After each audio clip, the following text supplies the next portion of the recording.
द्यावी, करावं का नाही करावं.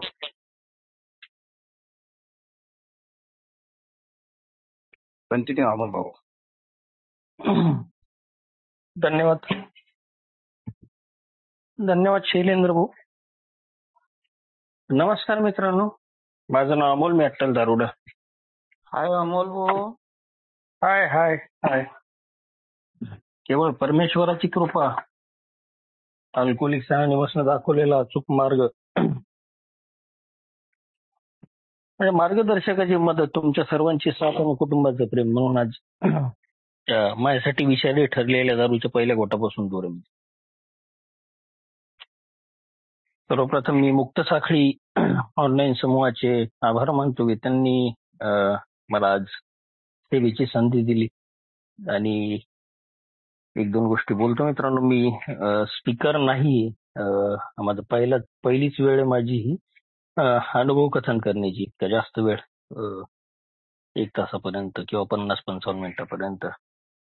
त्यामुळे आणि मी जे काही बोलणार आहे ते माझे स्वतःचे अनुभव, त्यात मार्गदर्शकाची, ओल्ड टाइमर बांधवांची आणि माझ्या मित्रांची,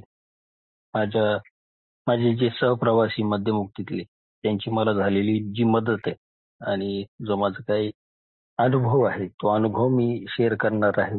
तर मी कुठलं तत्वज्ञान किंवा ज्ञान सांगणार नाही. मला खूप काही कळालंय आणि मला सगळं कळलंय आणि मला सगळं समजतं, मला सगळं जमतंय असं काही भाग नाही मित्रांनो. तरी आपण मला संधी दिली त्याबद्दल आपले आभार. तर मित्रांनो, माझं मद्यपाश, माझं जे अल्कोहोलिझम होतं ते तुमच्या आमच्या सगळ्यांच्या सारखंच होतं. एका चांगल्या संस्कारी सुसंस्कृत घरात माझा जन्म झाला. जेमतेम शिक्षण झालं, ते माझ्या स्वभाव दोषांमुळेच, शिक्षणात व्यवस्थित लक्ष न दिल्यामुळं. आणि कसं तरी व्यवसायाला लागलो मित्रांनो 2005 ला. आणि तिथून पुढे माझी गाडी सगळी सुरू झाली. तत्पूर्वी ड्रंकॉलॉजी जी माझी पहिली दारू मी पिलो एप्रिल 2001 मध्ये, अल्कोहोलची माझी ओळख झाली. त्यामध्ये अर्धा ग्लास बियर मध्ये थम्सअप टाकून मी ते पिलो होतो. मला त्याची चव आवडली नव्हती, त्याचा एवढा प्रभावही मला काही कळाला नव्हता आणि काही तितकं आकर्षणही त्याचं काही लागलं नव्हतं मित्रांनो. त्याच्यानंतर एक 5-6 महिन्यानंतर ज्यावेळेस ऍक्च्युअल अल्कोहोल पिण्याचा एक अनुभव आला आणि त्या पहिल्याच अनुभवात मी इतका बेभान झालो होतो की आनंद मला असा, मुक्त आनंद मला त्या पहिल्या अनुभवात मिळाला होता. आणि त्याच वेळेस खरं पाहिलं तर आज तुमच्या निमित्तानं मला सगळं माझा इतिहास, माझा जो काही माझा जो काही भूतकाळ आहे त्या भूतकाळात डोकावण्याची संधी मिळाली आणि थोडासा भूतकाळात डोकावलो. आणि त्यावेळेस आणखीन काही नवीन गोष्टी माझ्या निदर्शनास आला आणि माझं दारुडे पण कुठं सुरू झालं होतं नेमकं ते मला नव्यानं आज कळलं मित्रांनो. की ज्यावेळेस मी पहिल्यांदा अल्कोहोल घेतलं, बियर घेतल्यानंतर दुसऱ्यांदा ज्यावेळेस मी हार्ड ड्रिंक घेतलं, त्यावेळेस माझी हाईट त्या ड्रिंक पासून, दारू पिण्यापासून डायरेक्ट वेश्यागमनापर्यंत म्हणजे व्याभिचारापर्यंत त्याच दिवशी माझी पोच, त्याच दिवशी माझी मजल गेली होती. म्हणजे दारुडा मी कधीपासून होतो. त्यानंतर माझं काय 2005 पर्यंत क्वचित कधीतरी पिणं होतं. 2014 पर्यंत मी ऑकेजनल ड्रिंकर, पण कधीतरी ऑकेजनला पिणारा. पण सगळ्यांचं पिणं झाल्यावरही मला अजून एक पॅक पाहिजे किंवा मला अजून 90 पाहिजे, हा हट्ट त्या काळातही मी धरून होतो. त्यानंतर 2015 ते 18 मित्रांनो मी प्लॅन्ड ड्रिंकर होतो. कोणाचं लग्न असेल मित्राचं, नवीन वर्ष, 31 डिसेंबर, होळी, वाढदिवस असे काही प्रसंग असतील तर प्यायचो. आणि आता मात्र मित्रांनो आयुष्यानं एक टर्न घेतला होता. मधल्या काळात माझा पहिला व्यवसाय कोलमडला. नोकरी केली 3 वर्ष आणि 3 वर्षाच्या नोकरीत 5,000 रुपये पगारापासून 15,000 रुपये पगारापर्यंत माझी ती प्रवास होता 2010 पासून 2013 पर्यंत. पैसे पाहिजे तेवढेच यायचे. एव्हाना लग्न झालं होतं. पहिली मुलगी झाली होती 2010 मध्ये. आणि जबाबदाऱ्या होत्या आणि तंतोतंत सगळं बजेट होतं. त्यामुळं मी एक कौटुंबिक माणूस त्या काळात झालो होतो, त्या 3-4 वर्षात. आणि जेवढं येईल तेवढ्यात भागवायचं असा तो माझा काळ होता. आणि त्याच्यात ह्या बाकीच्या गोष्टीसाठी काही जागाच नव्हती. अल्कोहोल असो किंवा माझे काही इतर शौक असो किंवा व्यसन असो. आणि त्यानंतर मात्र कलाटणी घेतली आयुष्याला. व्यवसाय सुरू केला 2013-14 दुसरा व्यवसाय स्वतःचा, आणि त्यात मला प्रचंड यश आणि भरपूर पैसा, जो मी कधी कल्पना केली नव्हती, इतकं यश त्या परमेश्वराच्या कृपेने मला 2015 पासून 14च्या उत्तरार्धापासून मिळायला सुरुवात झाली. आणि मग 2018-19 मी मात्र विकली ड्रिंकर झालो मित्रांनो. आठवड्याला ठरवून दर रविवारी संध्याकाळी प्यायचो. आणि हे प्रमाण हळूहळू वाढत गेलं लॉकडाऊन नंतर. 2021 ते 23 फ्रिक्वेंट ड्रिंकर मी झालो, हॅबिच्युअल ड्रिंकर झाल्यासारखं. रोज संध्याकाळी ठराविक प्रमाणात दारू प्यायची आणि घरी यायचं, जेवायचं आणि झोपायचं. आणि खरा माझा ऍक्टिव्ह अल्कोहोलिझम सुरू झाला मित्रांनो 2023च्या सुरुवातीनंतर, जानेवारी-फेब्रुवारीच्या. तिथं मग त्यातला गॅप कमी झाला, फ्रिक्वेन्सी वाढली. संध्याकाळची दारू रात्रीची दारू संध्याकाळवर, संध्याकाळची दुपारवर, दुपारची सकाळवर, अशी माझी दारू पोहोचली मित्रांनो. आणि डिपेंड मी एका दृष्टिकोनातून अल्कोहोलवर राहायला लागलो. आणि त्याचसोबत झोपेच्या गोळ्या खायचो. स्वतःचा मेडिकलचा व्यवसाय होता, अवेलेबिलिटी सहज होती, झोपेच्या गोळ्या खायचो. आणि त्याच्यानंतर मित्रांनो ऑगस्ट 2023 मध्ये वडिलांचा अचानक मृत्यू झाला. वडील दवाखान्यात होते, आयसीयू मध्ये ऍडमिट होते. 5 दिवस आयसीयू ला होते. 5ही दिवस मी 24 तास पिलेला होता मित्रांनो. देवाची कृपा ती की त्यांचा मृत्यू झाला त्या दिवशी मी पिलेलो नव्हतो. पण त्या दिवशी पिलो नाही. तिथून पुढच्या 8 दिवस मी पिलो नाही. पण 9व्या दिवशी मला खाज सुटली. उद्या 10वा आहे म्हणून 9व्या दिवशी रात्री परत दारू पिलो. परत 3 दिवस थांबलो मित्रांनो. 14वा झाला. अर्धे पाहुणे गेले होते, अर्धे नातेवाईक घरातच होते. रात्रीचा ठोका वाजला आणि मला दारूची आठवण झाली. मी गाडीला किक मारली आणि दारू पिऊन आलो. कसलीही तमा न बाळग. ज्या नातेवाईकांना आजपर्यंत माहित नव्हतं त्या नातेवाईकांना माझं अल्कोहोलिझम माहित झालं. आणि अशा प्रकारे आता माझ्यावर एक अधिकृत दारुड्या असल्याचा स्टॅम्प पडला होता. आणि वडील गेल्याच्या नंतर पुढचा एक महिनाभर 17 ऑगस्ट 2023 पासून 10 सप्टेंबर 2023 पर्यंत प्रचंड धुमाकूळ ह्या 25 दिवसात दारूनं घातला होता. त्या मनातले संशय, एकुलता एक मुलगा मी, 2 बहिणी मला, वडील गेले, प्रॉपर्टीचं काय, पैशाचं काय. आता मी दारुडे आहे. माझा स्वभाव लालची, माझी जे काय स्वभाव दोष आहे त्या स्वभाव दोषाप्रमाणे माझे समज गैरसमज होणार. तचा फचा धचा मा मी करणार आणि त्याच्यावरच विचार करत करत दारू पिणार आणि रोज घरी येऊन धिंगाणा करणार. पण परमेश्वराची कृपा झाली मित्रांनो. 11 सप्टेंबरला काय कोण देवजाने आयुष्यात पहिल्यांदा दारूपासून दूर राहण्याचा निर्णय घेतला. 15 सप्टेंबरला मला अल्कोहोलिक्स अनोनिमसचा संदेश मिळाला परमेश्वरी कृपेनं ऑनलाईन युट्यूबवर पाहत असताना. आणि 17 सप्टेंबर 2023ला अल्कोहोलिक्स अनोनिमसच्या पहिल्या मीटिंग मध्ये होतो मित्र. पहिली मीटिंग केली. मी तसा आधीच बोलबच्चन मार्केटिंग मधला माणूस आणि पहिल्यापासून बाकी काही असो नसो बोलबच्चनण्यात मी परफेक्ट होतो. सगळे म्हणत होते मी दारुड्या. मी शेअरिंगला उभा राहिलो, मी म्हणलं मी दारुड्या. सगळ्यात शेवटचं शेअरिंग मला गेलो होतं, मी दारुड्या.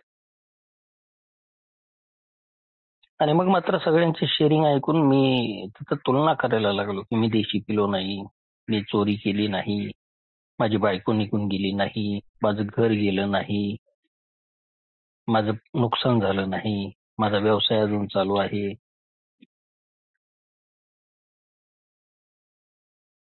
बेवडा आहे पण तेवढा नाही. हे जे वाक्य होतं ते तिथं मला तंतोतंत लागू होतं. आणि हळूहळू अल्कोहोलिक्स अनोनिमस मध्ये आलो मित्रांनो. त्याच दिवशी मला ऑनलाईन मीटिंगचं एक भव्य दालन उपलब्ध झालं.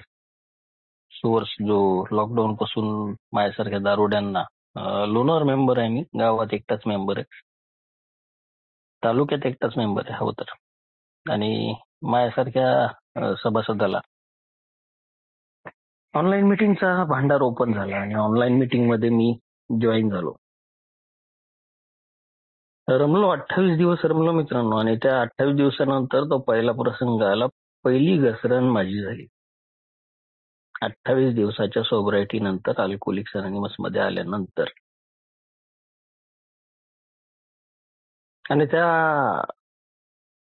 माझी जी पहिली घसरण आणि पहिली स्लीप, रिलॅप्स किंवा स्लीप हा खूप गोंडस शब्द आहे मित्रांनो.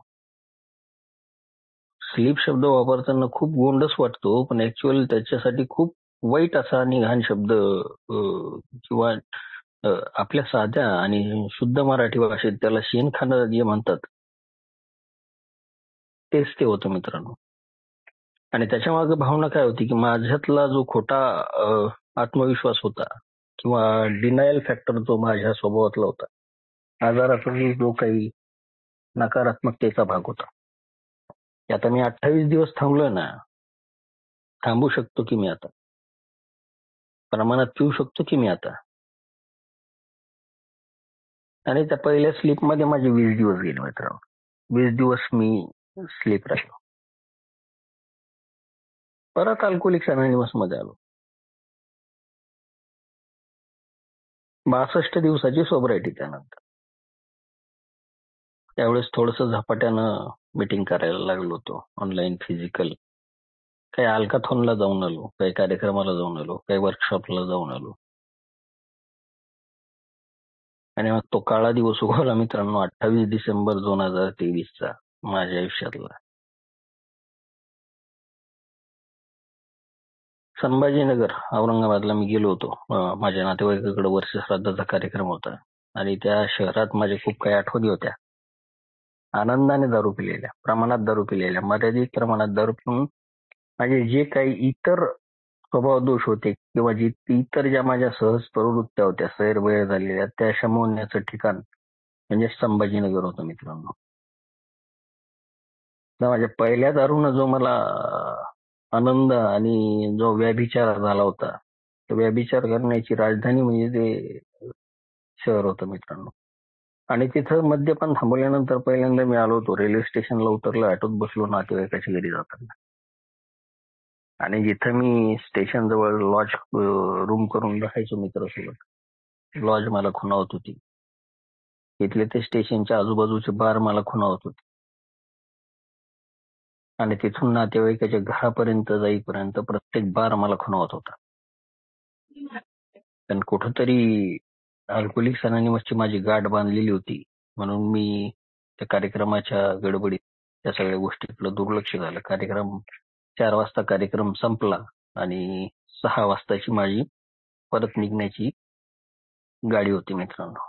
आणि मी 4 वाजता तिथून झटपट गडबडीने निघालो, घाई गडबडीत निघालो तिथून 4 वाजता. कारण सकाळपासून जे माझ्या डोक्यात खेळत होतं, जे काय मला अट्रॅक्ट करत होतं, जे काय माझ्या मनात रिझर्वेशन अजूनही होतं, ते मला खुणावत होतं. आणि आता 4 वाजता मी मोकळा झालो होतो. गाडीला 2 तास वेळ होता. जुन्या कल्पनांना चिकटून राहिल्यामुळे काही लोक यशस्वी होऊ शकले नाही. ते लिहिलंय की हे कसं घडतंय मध्ये. आमच्यापैकी काही लोक आपल्या जुन्या कल्पनांना चिकटून राहिले आणि त्या कल्पनावरील पकड सोडून देईपर्यंत सुधारणा शून्यच होती. ती जुनी कल्पना. 4 वाजता आपण स्टेशनला आलोय, 6 वाजता आपली ट्रेन आहे, 2 तासाचा वेळ आहे, 2 तासात ठराविक प्रमाणात आपण मद्यपान करून 6च्या ट्रेननं परत जाऊ.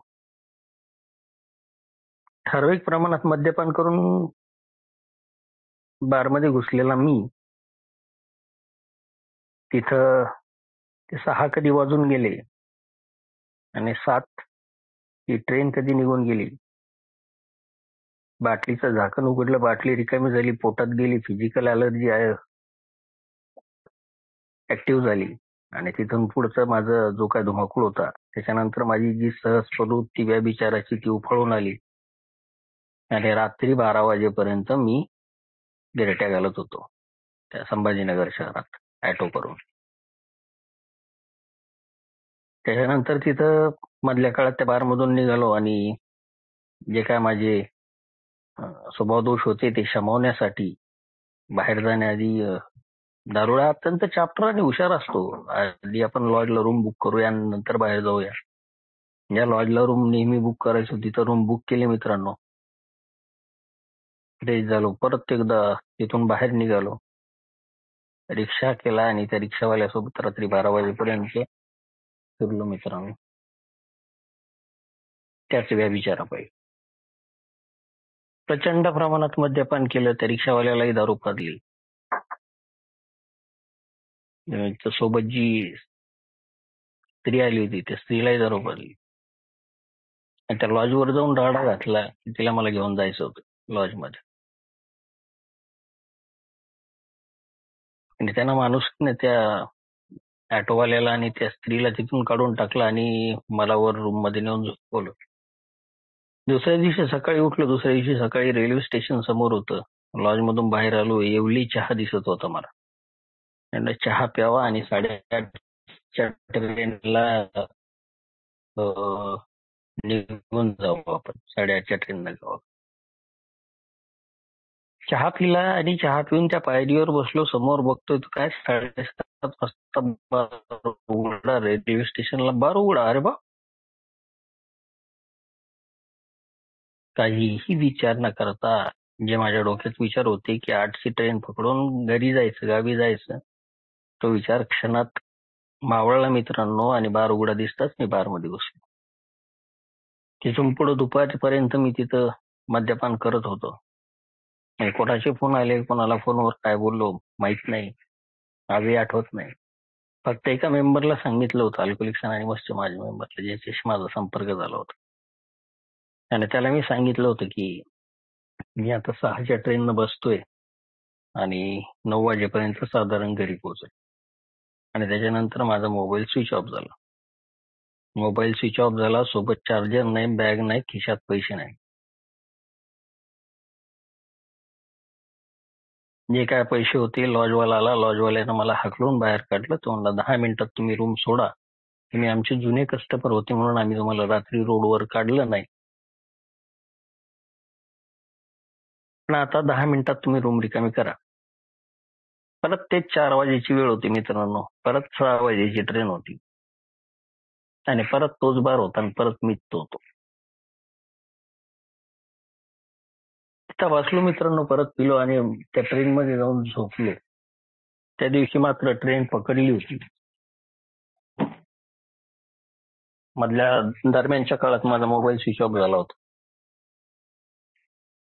माझा मोबाईल स्विच ऑफ झाला आणि मी ब्लॅकआउट मध्ये त्या ट्रेन मध्ये झोपलेलो.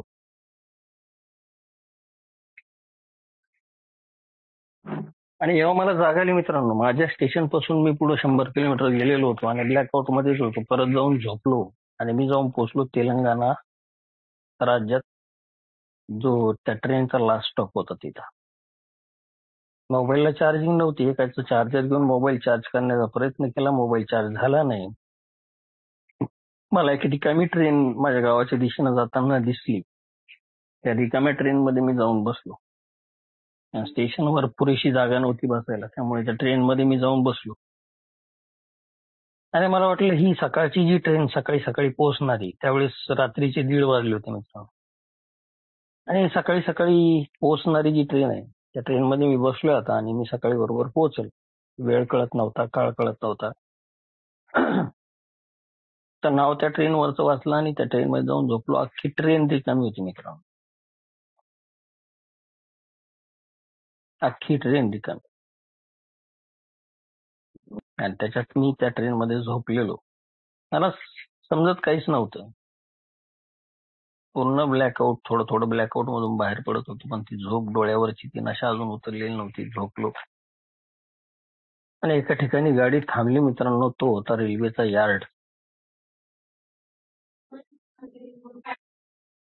एका शहरापासून 4 किलोमीटर दूर रेल्वेच्या यार्ड मध्ये गाडी थांबली होती. किती वाजले ते माहित नाही. खाली उतरलो.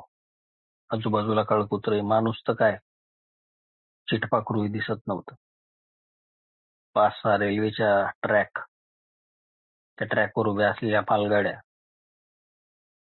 आणि आजूबाजूला काहीच नाही मित्रांनो, किरकिट्टा अंधार. समोरच्या डब्यात एक कुजबुज मला ऐकू आली आणि त्या कुजबुजीच्या दिशेने मी गेलो. 2 मुलं आणि एक स्त्री होती. त्यांना मी विनंती केली की मला डब्यात येऊ द्या, मला खूप खाली भीती वाटते, आणि ते म्हणले की आम्हीच खाली येतोय. तेवढा 15 मिनिटाचा काळ मित्रांनो, 15 ते 20 मिनिटाचा काळ, मी ज्या भीतीमधून गेलोय ना, इथं माझं काहीही होऊ शकतं आणि जे खाली उतरत आहेत ते चोर आहेत की दरोडेखोर आहेत की ते कोण आहेत त्याची मला कल्पना नाही.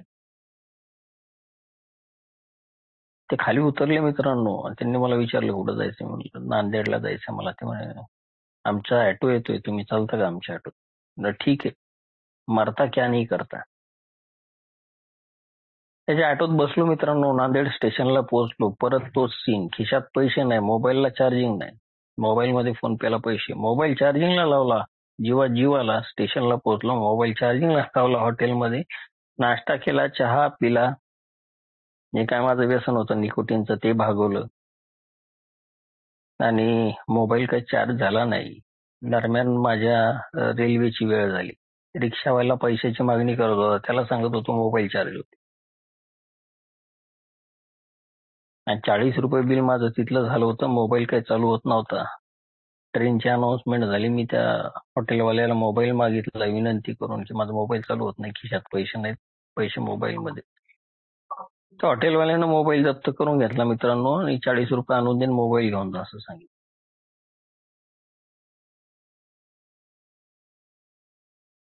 त्याच्या समोर एक थोडासा सुशिक्षित एक गृहस्थ एक माणूस मला दिसला. माझ्या दृष्टीनं आज पाहिलं तर तो देवदूतच होता.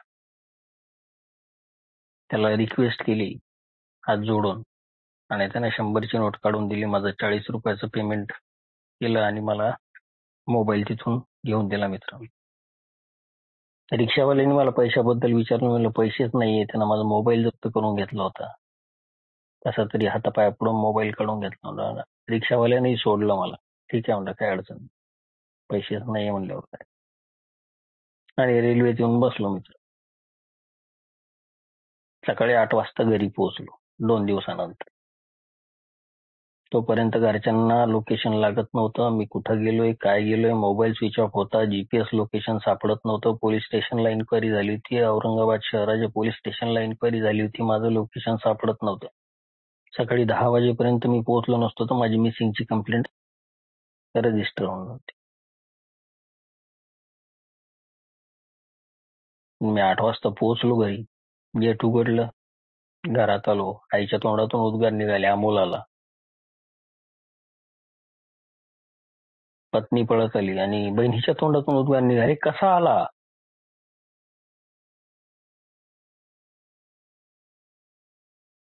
स्वतःच्या पायावर चालत आलाय, त्याला कोणी उचलून आणलंय, हातपाय मोडून आलाय, जिवंत आलाय की मृत आलाय? थोडक्यात आई म्हणली सुखरूप आलाय, हात त्याच्या पायावर चालत आलाय, व्यवस्थित आलाय. त्यांचा जीव भांड्यात पडला.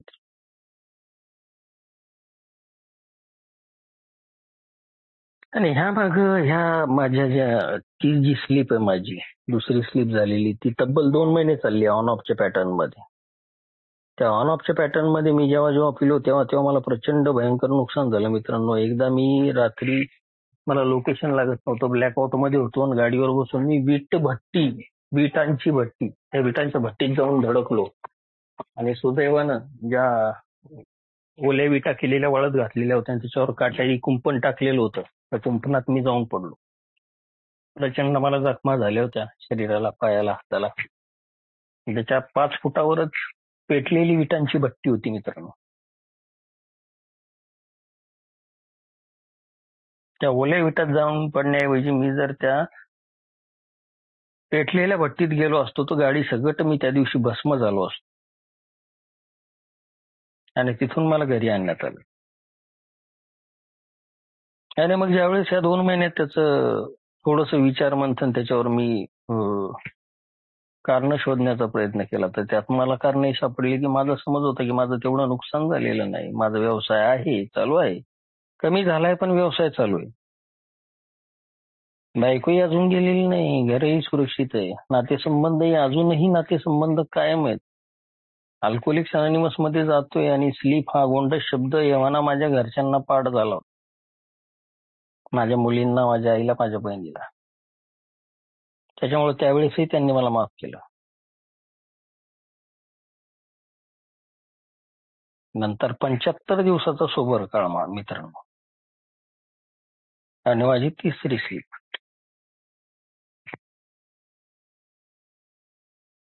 ती कंप्लीट 3 महिने चालली मित्रांनो.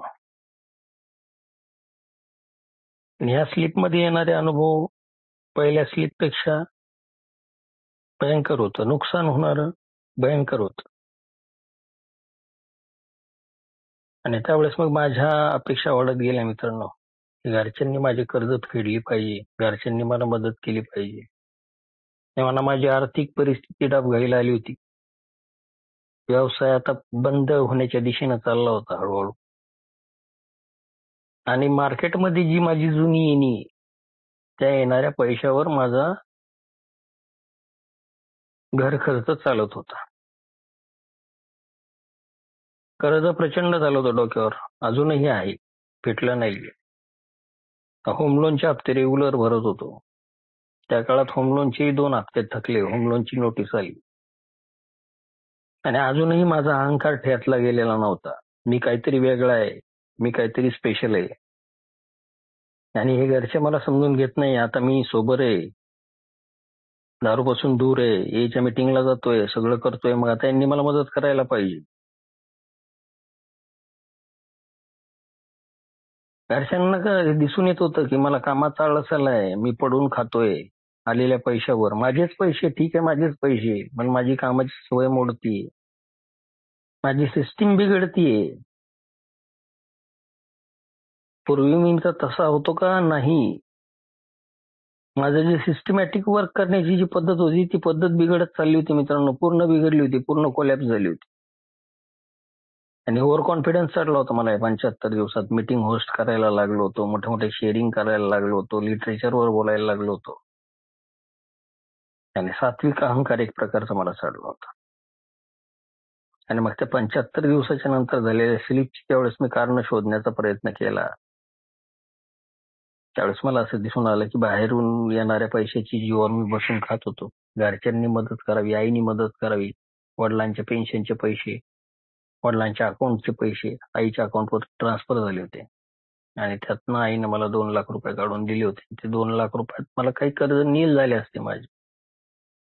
त्यात फक्त मी माझे 2 अकाउंट नील करू शकलो मित्रांनो. बाकीचा पैसा परत त्या 75 दिवसानंतर जी माझी तिसरी स्लीप झाली, त्या स्लीपमध्ये तो पैसा खर्च झाला. आणि मधल्या काळात माझ्यावर संकट काय काय आली. नैतिक अधःपतन माझं होत चाललं होतं मित्रांनो. आणि माझ्या या अतिमद्यपानापायी घरी नको त्या व्यक्तीचं येणं जाणं वाढलं होतं. ती व्यक्ती नॉन अल्कोहोलिक होती. कारण त्या येण्या जाण्यामुळं पत्नीवर एक संकट ओढावलं होतं. ते तिनं तिच्या जीवावर बेतून लावलं आणि तिच्या जीवावर ते संकट तिनं पेललं आणि त्या संकटातून सुटका करून घेतली स्वतःची. आणि शेवटी कंटाळून ती माहेरी निघून गेली. म्हणजे माझ्या ज्या जुन्या कल्पना होत्या, माझा जो ओव्हर कॉन्फिडन्स होता की माझं अजून नुकसान झालेलं नाहीये, माझं घर साबूत आहे, होम लोनची नोटीस आली, माझी बायको गेली नाहीये, माहेरी निघून गेली, माझा व्यवसाय जिवंत आहे, व्यवसाय ठप्प झाला, जे जे मी म्हणत होतो माझ्यासोबत झालं नाही ते सगळं व्हायला सुरुवात झाली होती मित्रांनो. माझ्यातला स्वार्थी आत्मकेंद्रीय अहंकारी दारुड्या अजूनही जिवंत होता. तो आजही जिवंत आहे. त्याला थांबून ठेवलंय फक्त 1 दिवसासाठी. आणि परत एकदा मित्रांनो 45 दिवसाच्या सोब्रायटी नंतर माझी ती शेवटची स्लीप झाली.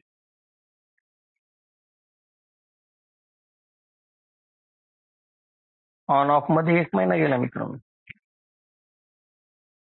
आणि दिवाळखोरी, माझी संपूर्ण दिवाळखोरी झाली होती. सामाजिक दिवाळखोरी, भावनिक दिवाळखोरी, मानसिक दिवाळखोरी. नातेसंबंध बिघडले होते. आर्थिक चणचण वाढत चालली होती. मधल्या काळात नोकरीचा शोध घ्यायला सुरुवात केली होती. पण अहंकार आडवा येत होता. माझं स्टेटस काय, मी महिन्याला किती पैसे कमवायचो त्यानुसारच मला काम पाहिजे आणि ते मिळत नव्हतं. प्रचंड अशा गंभीर भावनिक आणि मानसिक तणावातून मी जात होतो आणि त्याला उत्तर शोधण्याचा प्रयत्न करत होतो फक्त दारूमध्ये. आणि तो दिवस आला अखेरचा 6 सप्टेंबर 2024चा. शेवटची दारू मी पिली आणि 7 सप्टेंबरचा दिवस कसा उगवला देव जाणे. आणि मी थांबलो मित्रांनो. आता तुम्हीही ऐकलं असेल आणि मीही हे अल्कोहोलिक्स अनोनिमस मध्ये ऐकलं की अल्कोहोलिक्स अनोनिमस मध्ये येऊन स्लीप झाल्यावर बांधव मीटिंग कडे फिरकतच नाही किंवा मीटिंग कडे येतच नाही. मग मी एवढ्यात 2-2, 3-3 महिने रिलॅप्स होऊन इथं कोणीही बांधव नसताना, फिजिकल मीटिंग होती पण ती पण काही चालत नव्हती, कोणी नसताना मी परत अल्कोहोलिक्स अनोनिमस मध्ये आलो कसं? ते फक्त परमेश्वराच्या कृपेमुळे. आणि ऑनलाईन का फिजिकल ह्या वादात मला पडायचं नाही, पण जे काही ऑनलाईन मीटिंगचं माध्यम मला होतं मित्रांनो उपलब्ध, त्या माध्यमावर मी आजही जिवंत ऑनलाईन मीटिंगच्या. ते स्लीप झाली माझी आणि त्याच्यातून ज्यावेळेस मी म्हणजे जे काही शेण खायचो, रिलॅप्स व्हायची, दारू प्यायचो, ठरवून दारू प्यायचो आणि ज्यावेळेस मी पश्चातापाच्या खाईत ढकलल्या जायचो, आत्मग्लानीत जायचो आणि ती परिस्थिती अशी असायची की माझ्या रूम मध्ये मी एकटा पडलेलो असायचो, माझ्या रूमचं दार लावलेलं असायचं, घरातलं कुणीही माझ्याकडे फिरकत नव्हतं. कारण मी स्वतः प्रत्येक मद्यपान करताना हळूहळू माझी किंमत कमी कमी कमी कमी करत शून्य केली होती. समाजातला कुठलाही व्यक्ती मला विचारत नव्हता, मला काळकुत्र विचारत नव्हतं बाहेर. कार्यक्षेत्रात नाही, गावात नाही, समाजात नाही, नातेवाईकात नाही, अगदी घरात सुद्धा नाही. फॉर्मॅलिटी म्हणून मी फक्त घरात राहिलो होतो. आहे याला काढून देता येत नाही. त्या बायकोच्या मनात काय भावना होत्या, आईच्या मनात काय भावना होत्या आणि माझ्या मुलींच्या मनात काय भावना होत्या मी आजही विचार करू शकत नाही. आणि प्रत्येक वेळी जेव्हा पश्चातापात जायचो त्यावेळेस माझ्या रूम मध्ये एकटा पडलेलो असायचो, माझ्या उशाशी मोबाईल पडलेला असायचा, सकाळची वेळ असायची, सकाळी 6ची मीटिंग मला ऑनलाईन आठवायची. ती मीटिंग ऐकायचो, 5-6 दिवस मीटिंग ऐकायचो, हळूहळू आत्मग्लानीतून बाहेर निघायचो आणि मग ती मीटिंग रेग्युलर करायचो, सोबर राहायला सुरुवात व्हायची. असे फटके मी वारंवार खात राहिलो मित्रांनो 6 सप्टेंबर 2024 पर्यंत. 1 वर्ष लागलं मला, 1 वर्ष कंप्लीट 1 वर्ष लागलं आजार करायला. मधल्या काळात स्पॉन्सर घेतला होता, स्पॉन्सरशी संपर्कात नव्हतो. मार्गदर्शकच काळजीपूर्वक फोन करायचा मला आणि मी मार्गदर्शकाचा फोन घेत नव्हतो, कधी फोन करत नव्हतो. आणि या वेळेला मात्र चारी मुंड्या चित्त झालं होतं, चारी मुंड्याची. पैसे येणारे संपत चालले होते आणि आजपासून मला वाटतं 4-5 महिने पुरतील किंवा 4-5 महिने घर चालले एवढा पैसा सध्या शिल्लक आहे बाहेरून.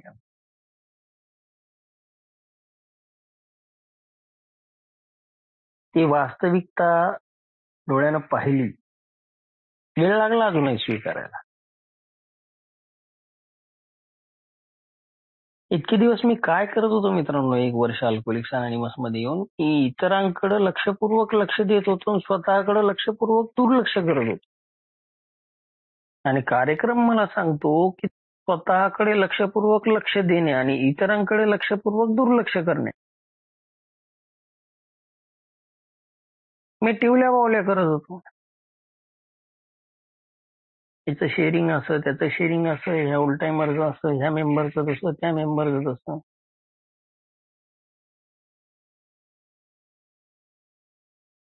अपने को सब समझ गया.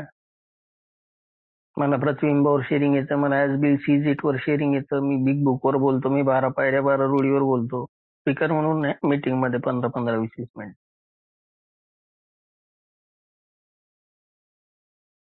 माझी वावा होती, मी मीटिंग होस्ट करतोय, हार्ट टचिंग शेअरिंग करतोय. आणि मी ऍक्च्युअल मध्ये काय भोपळा 1 वर्षानंतर सुद्धा कळलाय का मला आजार अजून नाही.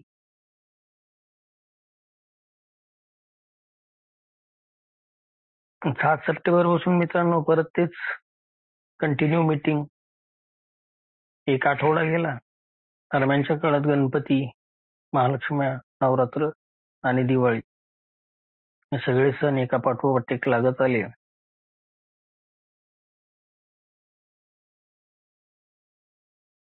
आणि चालू होता मित्रांनो प्रवास 1 दिवसाच्या आधारावर.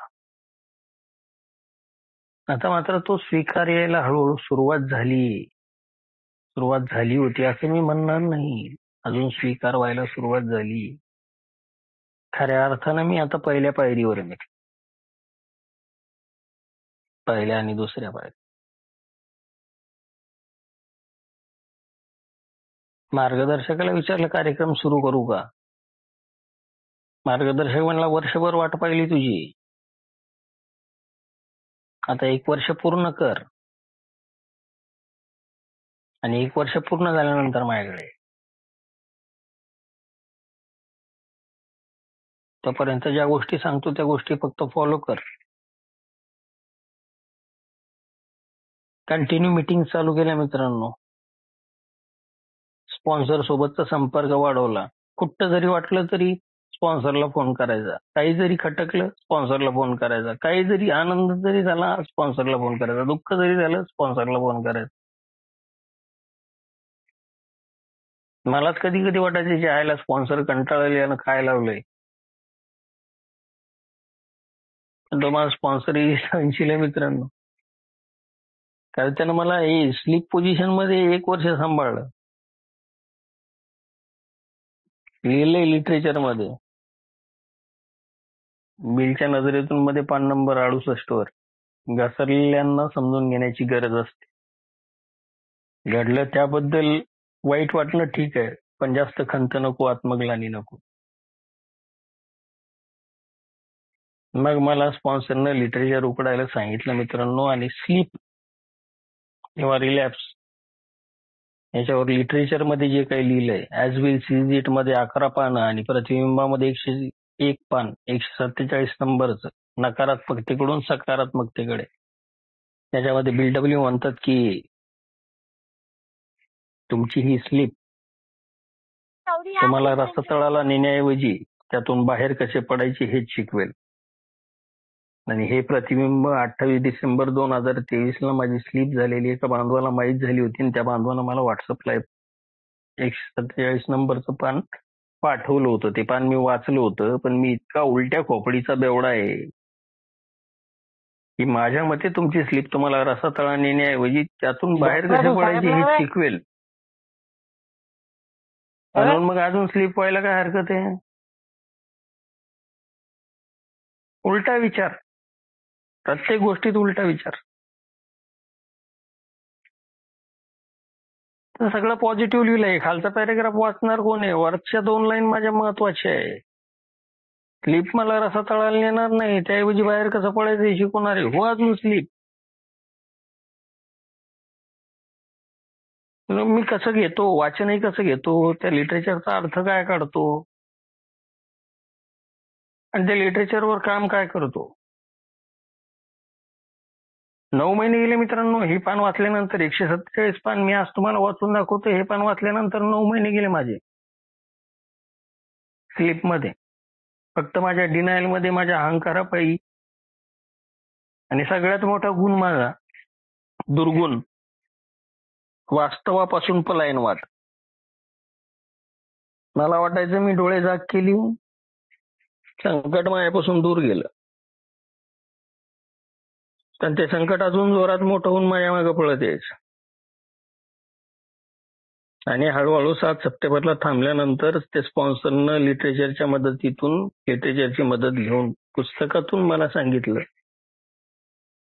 वास्तवतेचा स्वीकार काय करायचा, हतबलता कशासाठी मान्य करायची, कशी मान्य करायची, अस्ताव्यस्तता कशी बघायची. आणि आता तर पर्यायच नाही मित्रांनो. माझ्या नो ऑप्शन झोन मध्ये मी सध्या. अनकंडिशनल सरेंडर, बिनशर्त शरणागती, किंग अल्कोहोल समोर, मद्य शक्ती समोर आम्ही हतबल आहोत आणि आमचे जीवन अस्ताव्यस्त झाले आहे. कोणतीही अट, कोणतीही शर्त, कोणतंही रिझर्वेशन न ठेवता फक्त मला आज दारू प्यायची नाही, 24 तास दारूपासून दूर राहायचं. फक्त आजचा दिवस राबवायला शिकलो मित्रांनो. आणि मधल्या काळात आता मग स्पॉन्सरने मला सांगितलं काय करायचं. सत्याचा स्वीकार कर, रियालिटी ऍक्सेप्ट कर. जे काय वास्तव आहे वास्तवाचा स्वीकार कर. वास्तवापासून पलायनवाद करू नको. उच्च शक्ती ठरव, हायर पॉवर ठरव तुझी. हायर पॉवर ठरवली नव्हती 1 वर्ष झालं. स्पॉन्सरला राग आला, फोन कट केला स्पॉन्सरनी. 2 दिवस फोन उचलला नाही परत. तिसऱ्या दिवशी फोन आला, म्हणला ठरवली का हायर पॉवर, सापडली का? म्हणलं हो ठरवली.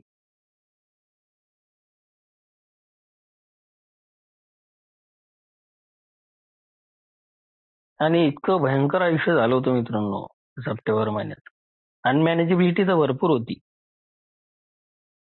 आणि दयनीय अवस्था होती, दयनीय माझी. आज काही फार परिस्थितीत बदल नाही झालेला. मनस्थिती स्थिर राहायला शिकलो. मनस्थिती थोडीशी स्थिर राहायला लागली. मग स्पॉन्सरनं मला सांगितलं घर काम मीटिंग या त्रिकोणात राहा. त्रिकोण पहिल्या दिवशीपासून ऐकत होतो, पण त्या त्रिकोणात बसण्याचा प्रयत्न करत नव्हतो. ते सगळं आधीच करणार मी. मीटिंग केली तर आधीच करणार, दारू पिली तर आधीच पिणार, काम केलं तर आधीच करणार. समतोल मला कधीही साधता आला नाही. नवीन सभासदाला मदत कर, मद्यमुक्त राहा. मग जो नवागत मला भेटत राहिला त्याला मदत करत गेलो. आणि त्या नवागताला मदत करताना त्याच्या घरचे जे काही अनुभव, त्याच्या घरचे जे काही प्रसंग घडत होते, त्यातून मला माझा भूतकाळ दिसत होता, जो मी पाहिला नव्हता, ऐकला नव्हता. तिथं सगळं करणार मीच होतो, पण मला कळत काहीच नव्हतं, मला आठवत काहीच नव्हतं. घरात धिंगाणे घालणारा मीच होतो, आईला शिव्या देणारा मीच होतो, बायकोला मारहाण करणारा मीच होतो, तोडफोड करणारा मीच होतो, पण ते मला आठवत नव्हतं. तो नवागत ज्यावेळेस त्याच्या घरी तो सगळं धिंगाणा घालत असतो आणि त्यावेळेस मग मला स्वतःला त्याच्या जागी ठेवतो आणि त्याच्या घरचा जो परिवार आहे त्याच्या ठिकाणी मला माझा परिवार दिसतो.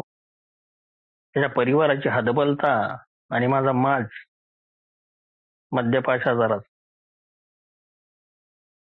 मला आठवण करून देतो मित्रांनो, असं वागायचं नाही.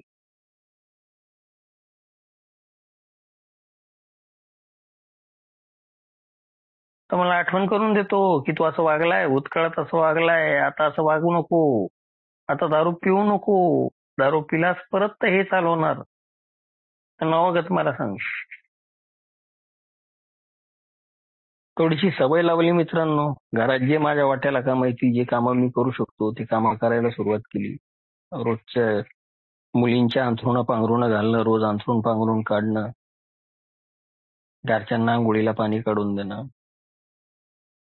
सगळ्या दरवाजे खिडक्या चेक करणं, असे छोटे छोटे मुलींना क्लासला सोडणं, क्लासवरून आणणं, हे छोटे कामं रेग्युलरली जबाबदारी घ्यायला शिकलो.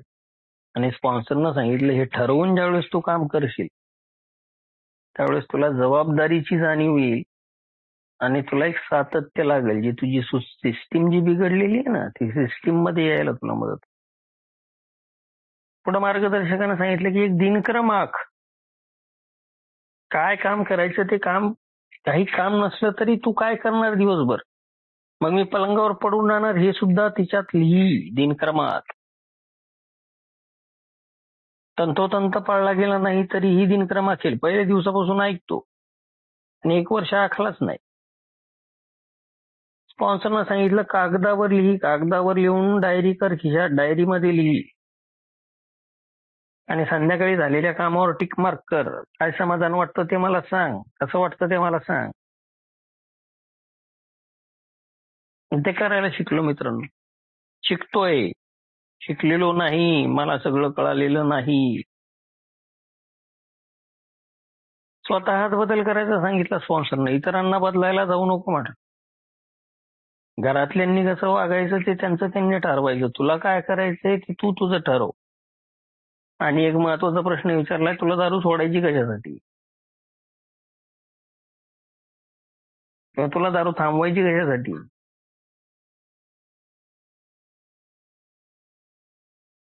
विचार करून सांग म्हणलं मला उद्या सकाळी. विचार केला मित्रांनो, बायकोसाठी मुलांसाठी थांबवायची. ते उत्तरही संयुक्तिक वाटलं नाही. बायको सोडून गेली होती, मुलंही तिच्यासोबत निघून गेले होते. आईसाठी सोडायची, बहिणीसाठी सोडायची.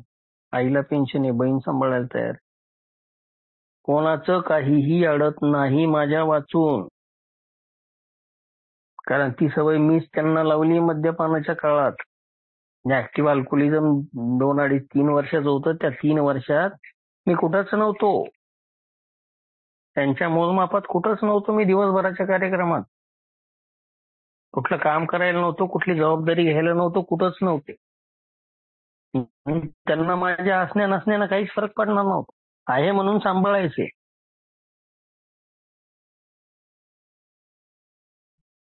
कदाचित याच्या नंतरच्या भावना त्यांच्या मनात येऊन गेल्या असतील, बोलून दाखवत नाहीत फक्त. मी कल्पना करू शकतो त्याची.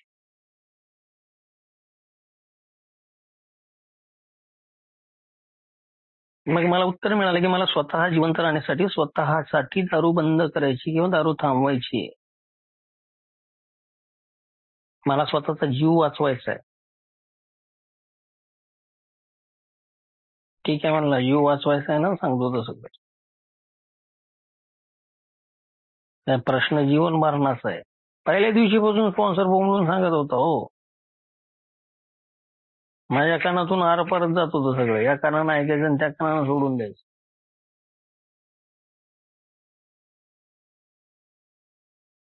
पहिल्या दिवसापासून सांगत होतो.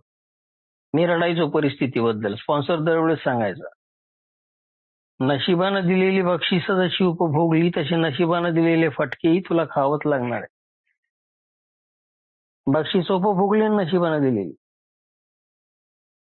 भरपूर पैसा मिळवला, सांभाळता आला नाही. चांगलं कुटुंब दिलं, सांभाळता आलं नाही. हाल केले कुटुंबाचे. 2 मुली दिल्या सोन्यासारख्या, त्यांचे हाल केले. त्यांचं बालपण हिरावलं. बाप जिवंत होता, कदर नाही. आता बापाच्या फोटोसमोर उभं राहून रडतोय. काय उपयोग आहे?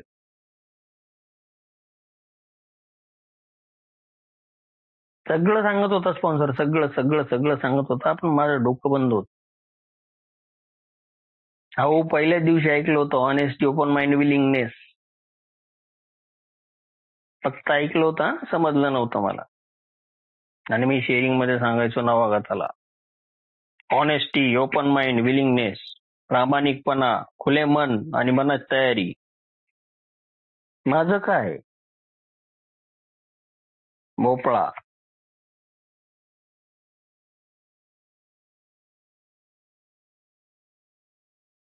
भयंकर आहे मित्रांनो, भयंकर आजार आहे. आणि या आजाराच्या नावाखाली मी जो छळवाच करतो स्वतःचा, स्वतःची जी फसवणूक करत असतो, जी करत राहिलो वर्षभर, भयंकर आहे, भयंकर.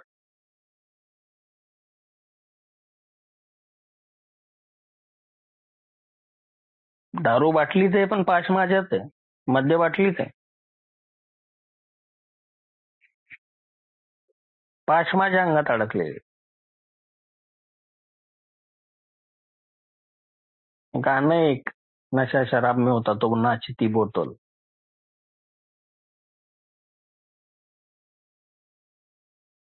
साधा सुधा सरळ आजार मला कळाला नाही. 1 वर्ष मीटिंगचा होस्ट होतो, चेअरमनशिप करायचो, शेअरिंग करायचो, मोठेपणा मिरवायचो, पोकळ मोठेपणा मिरवायचो. आणि तेवढेच फटके मला बसले मित्रांनो. येशी जो खेळला तो चिखलात लोळला आणि हे जो रमला त्याचा खेळ जमला. ऐकत होतो पण समजत नव्हतं. स्वतः जेव्हा आपटून घेतली, हाल हाल करून घेतले, स्वतःचे केले, कुटुंबाचे केले आणि त्यावेळेस किलकिले डोळे उघडले. अजून संपूर्ण डोळे उघडलेले नाही. एकदाचा दारुडा मी कायमचा दारुडा आहे, म्हणून मला स्वतःला सतत बजावं लागतं. एकदाचा कायमचा तो दारुडा कायमचाच दारुडा आहे. तुझ्या अंगी कोणतीही पात्रता नाही. तू इथं आणला गेला अल्कोहोलिक्स अनोनिमस मध्ये परमेश्वराच्या योजनेने.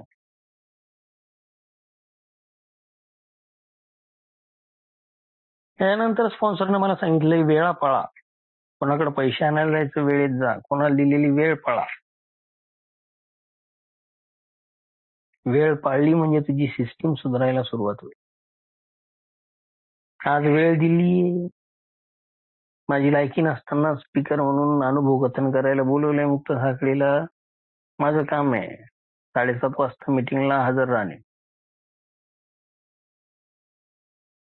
वेळ पाळायला शिका असं स्पॉन्सरनं सांगितलं. मग तुझी सिस्टीम परत वर्किंग करायला चालू कर. Slippery places and slippery people टाळा. आता मला कोणी सोबतच लागत नव्हतं. स्लिपरी प्लेसेस टाळावं लागतात. रस्ता बदलावा लागतो मित्र. वाईन शॉप कडे जाणारा, बार कडे जाणारा, जिथं पर्याय नाही तिथं जावंच लागतं त्या रस्त्यानं. पण जर पर्याय असला तर मी रस्ता बदलतो मार्गदर्शक नसेल. आता मला माज आला परत. मार्गदर्शकाला म्हणतो वर्षभर काय वाट पाहिजे, घेऊ की 4थी पायरी. मार्गदर्शक म्हणला तुला दात फुटली, माज आलाय तुला. दारू न पिणं हे तुझं साध्य नाही रे म्हणणे. दारू न पिणं हे तुझं साधन आहे. आणि तुला संपूर्ण मानसिक परिवर्तन करायचं. त्याच्यासाठी तुला वाट पाहावं लागणार. 1 वर्ष पूर्ण करावं लागणार.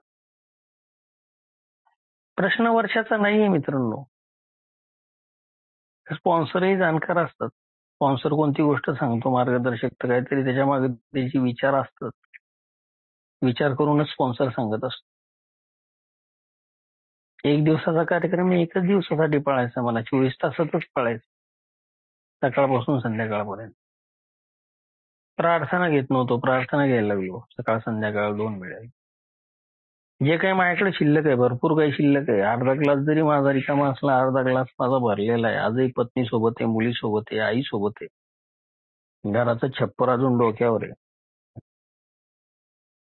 परमेश्वर कृपेनं अल्कोहोलिक्स अनोनिमस मध्ये आल्यानंतर, काही काळ सोबर राहिल्यानंतर, दारूपासून दूर राहिल्यानंतर समाजातले जी कार्यक्षेत्रातले जे लोक दूर गेले होते ते लोक जवळ यायला सुरुवात झाली. आणि आजही काही लोक असे आहेत निवडक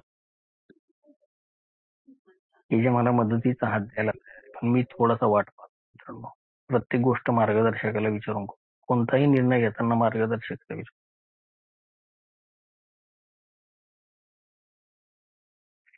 असा सगळा प्रवास चालू आहे मित्रांनो. एक शेवटचे 2-3 मिनिट घेतो आणि संपवतो.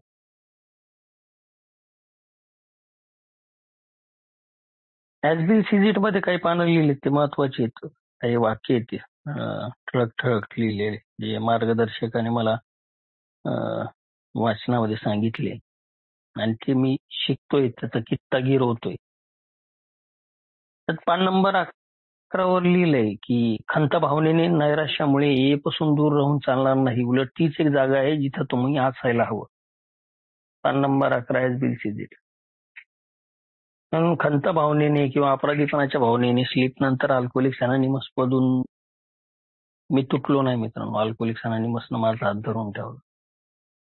येती आत्मग्लानी आली होती, पश्चाताप झाला होता. बोलत नव्हतो मानवांशी, पण ऑनलाईन मीटिंग करत होतो. त्यातून बळ वाढत. आणि घसरलेल्यांना समजून घेण्याची गरज आहे. घडलं त्याबद्दल वाईट वाटणं ठीक आहे, पण खंत नाही. या बाबतीत मी नशीबवान आहे मित्रांनो. माझा स्पॉन्सर मला म्हणायचा 100 वेळा स्लिप होऊन 100 वेळा मला फोन कर, मी तुला सोडणार नाही. काय दिसलं होतं काय माहित त्याला माझ्या. दुसरा एखादा स्पॉन्सर असतं तर सोडून दिला असतं त्याने. तो स्पॉन्सर आजही माझा हंटर. आणि मग स्लीपचे कारण त्यानं मूळ कारण सांगितलं स्लीपचं. पान number 99 as will sees it. बेफिक्री आणि आत्मसंतुष्टपणा या कारणामुळे व्यक्ती स्लीप होतो. आणि मग उपाययोजनेची 2-3 गोष्टी सांगितल्या मित्रांनो महत्वाच्या. हे सगळे बदल तर करायला सांगितलेच मला, आणि त्यासोबत काही ठळक गोष्टी सांगितल्या.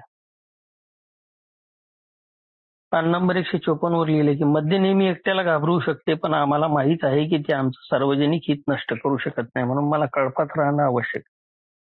मला बांधवांच्या सहवासात राहणं आवश्यक आहे, त्यांच्या संपर्कात राहणं आवश्यक आहे. व्यसनमुक्त लोकात राहणं आवश्यक आहे.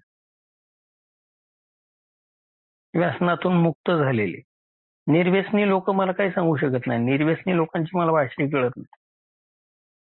मला माझ्याच लोकांची भाषा कळते, म्हणून त्यांच्यासोबत मला राहणं गरजेचं. अजून 1-2 वाक्य सांगितले मित्रांनो स्पॉन्सरनी की आम्हा ए सदस्यांसाठी आपत्तीहून चांगला शिक्षक दुसरा कोणीही नाही, जर आम्ही शिकून घ्यायचं नाकारलं नाही तरच. संकटातूनच पुढे मित्रांनो आज जे मी काही उभा आहे स्पॉन्सरच्या मदतीने, परमेश्वराच्या कृपेने, तुमच्या साथीने, त्याचं कारणच हे की ए सदस्य म्हणजे दारुडा माझ्यासाठी आपत्तीशिवाय दुसरा चांगला शिक्षक कोणी येऊ शकत नाही. संकटातूनच शिकतो मी, आणि चुकाने शिका कार्यक्रमात चुकाने शिकायचा आहे. स्लीप कशा घडत गेल्या त्याचं एक कारण मला ठळक स्पॉन्सरने सांगितलं. पान नंबर 197 विलच्या नजरेतून.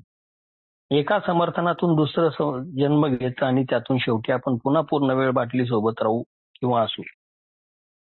एकदा स्लीपचं समर्थन, पहिल्या स्लीपचं समर्थन केलं की दुसरी स्लीप जन्म घेते, दुसऱ्या स्लीपचं समर्थन केलं की तिसरी स्लीप जन्म घेते, तिसऱ्या स्लीपचं समर्थन केलं की माझ्या बाबतीत चौथी स्लीप जन्म घेते. आणि परमेश्वराची कृपा त्याच्यातून मी बाहेर पडायचा प्रयत्न करतोय. आता मला त्याचं आठवण येत नाही. तुमच्या सगळ्यांच्या संपर्कात, तुमच्या कळपात राहतो म्हणून. आणि 2 शेवटच्या महत्वाच्या गोष्टी सांगितल्यात मित्रांनो. घरसफाई पूर्ण करणे, पान नंबर 213. आम्ही आमच्या वैयक्तिक गुणदोषांचा तंतोतंत आढावा घेतला, कोणतीही हातराखणी न करता. पान नंबर 251. अडचणींना तोंड द्या. या स्लीपमुळे एवढं निराश होऊ नका. खरे तर मद्यपी नेहमी कठीण मार्गाने शिकते.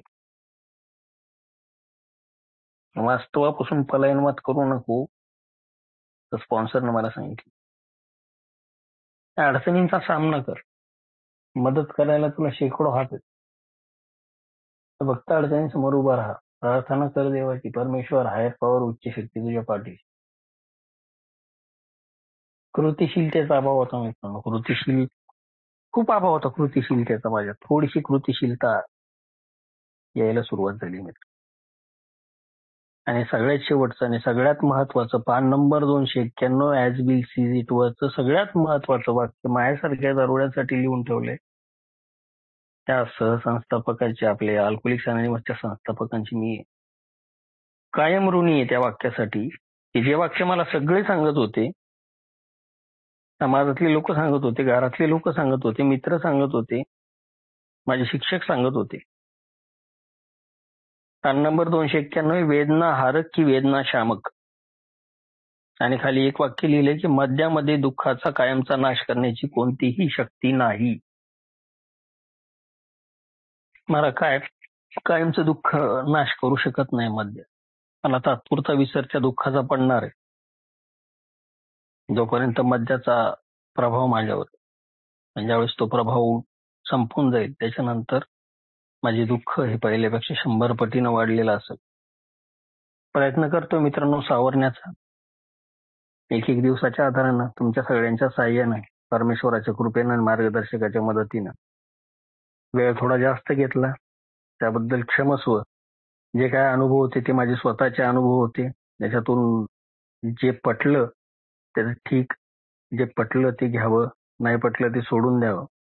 आणि माझ्या मार्गदर्शकाने जे काय मला शिकवलं, समजून सांगितलं आणि मला जे अनुभवायला आलं ते सांगण्याचा प्रयत्न केला. परत एकदा आपण मला मुक्त साखळी समूहाने जी संधी दिली त्याच्याबद्दल मी आपला आभारी आहे. सर्वांनी मला सहन केलं त्या सर्वांचा मी आभारी आहे. धन्यवाद मित्रांनो.